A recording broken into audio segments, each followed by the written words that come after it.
청와대 민정비서관실 특감반원을 지낸 검찰 수사관의 사망 배경을 두고 서로 다른 해석이 나오면서 곳곳에서 충돌이 벌어지고 있습니다.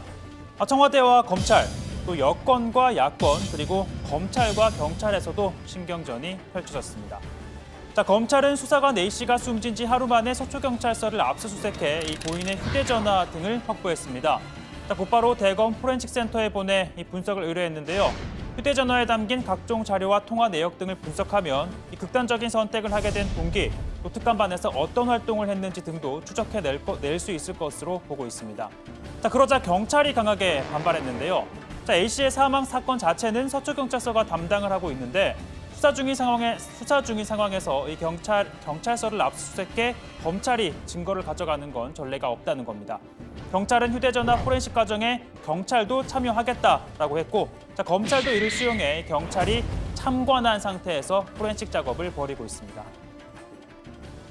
필요하다면 우리 국민적 의혹을 해소하기 위해서 압수수색한 핸드폰에 대해 검경이 함께, 즉 경찰과 함께 포렌식 검증을 할 것도 요구합니다.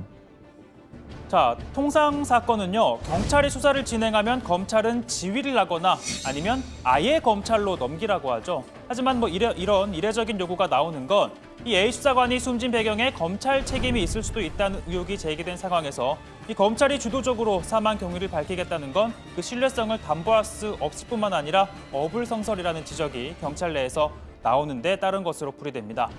서울중앙지검은요, 고인의 사망 경위에 대해 한 점 의문이 없도록 철저히 규명한다는 방침이라고 밝혔는데요. A씨가 극단적 선택을 한 배경에 특별한 이유가 있을 것으로 보고 수사 중입니다.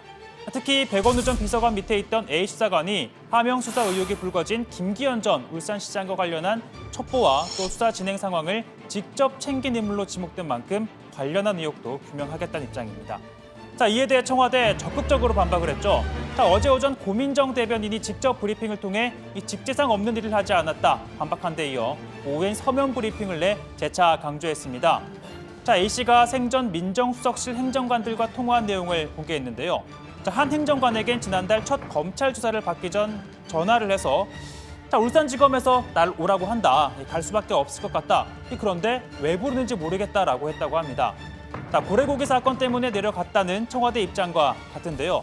그리고 울산지검 조사를 받은 뒤에는 함께 울산에 내려갔었던 특감반원에게 연락을 했다고 합니다. 그땐 앞으로 내가 힘들어질 것 같다. 내 개인적으로 감당해야 할 일인 것 같다는 말을 했다라고 전했는데요. 청와대가 이 같은 발언을 공개한 건 사실상 그의 죽음이 검찰의 무리한 수사와 관련이 있다라는 뜻으로 풀이가 되는데 이는 여권의 주장과도 같은 맥락입니다. 이번 사망과 관련해 검찰 수사팀에 강압 수사가 있었는지 즉각 특별 감찰을 실시해 규명할 것도 법무부에 강력히 촉구합니다. 검찰의 오랜 악습인 별건 수사와 먼지털이식 수사가 있었던 것은 아닌지, 혹은 여타 인권 침해적인 수사가 존재했던 것은 아닌지에 대해 감찰 조치에 나서야 할 것입니다. 하지만 야당의 주장은 또 정반대입니다. 한국당은 A 수사관이 청와대의 압박으로 심리적 궁지에 몰려 극단적인 선택을 한 것일 수 있다는 의혹을 제기했죠. 그러면서 검찰이 확보한 A 수사관의 휴대전화가 결정적인 증거가 될 것이라고도 주장합니다. 백원우 별동대 수사관이 이런 이야기를 했다고 합니다. 내 휴대폰을 초기화하지 말아달라. 백원우 별동대 수사관의 휴대전화가 문재인 정권 치부의 스모킹건이 되지 않을까 생각합니다. 검찰이 사망 경위 수사에 본격적으로 나서자 청와대가 도둑이 재발절인 듯 난리입니다.